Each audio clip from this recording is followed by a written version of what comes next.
தேர்தல்ல போட்டிடுறதை விட சின்னத்துக்கான போராட்டம் உங்களுக்கு அதிகமா இருந்ததோ? ஒவ்வொரு தேர்தலையும் சின்னம் தான் எங்களுக்கு பெரிய பிரச்சனை. 1999 முதல்ல தேர்தலுக்கு வந்தோம். அப்போ மூப்பனார் அணியில இருந்தோம். மூப்பனாருடைய சின்னத்தை பயன்படுத்தணும், சைக்கிள். அதாவது தேர்தல் நேரத்தில் தான் நாங்கள் கூட்டணி சேர்றோம். அந்த நேரத்தில் தான் நாங்கள் அந்த சின்னத்தை தனி சின்னத்தை வாங்க முடியாதுன்றதுனால மூப்பனார் சின்னத்திலேயே நாங்கள் நின்னோம். 2001 அதே மாதிரி கலைஞர் திமுக கூட்டணியில் எங்களை இணைச்சிட்டாரு.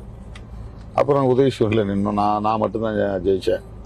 8 தொகுதி தமிழ்நாட்டில், 2 தொகுதி பாண்டிச்சேரியில், 10 தொகுதி எங்களுக்கு கொடுத்தாரு கலைஞர். 2006 ஜெயலலிதா அம்மாவோட அதிமுக சேர்ந்தோம்.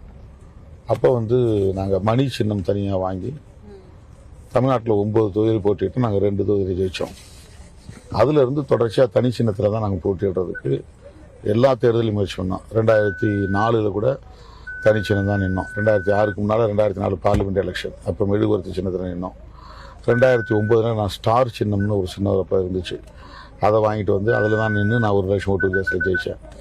2011 மோதிரம் சின்னத்தில் நின்னோம். 2016 மோதிரம் சின்னத்தில் நின்னோம். 2014 இடையில பார்லிமெண்ட் எலெக்ஷன் வச்சு அதுக்கும் மோதிரம் சின்னம் தான் நின்னோம். அதுக்கு பிறகு அதெல்லாம் இண்டிபெண்டன்ஸ் சிம்பல்.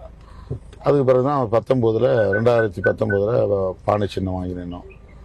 இப்போவும் பானை சின்னம் வாங்கியிருக்கோம். இது எல்லாம் சுயேட்சைக்கு ஒதுக்குற நேரத்தில் ஒதுக்குறாங்க. ஏன்னா நாங்கள் registered political party but not recognised political party.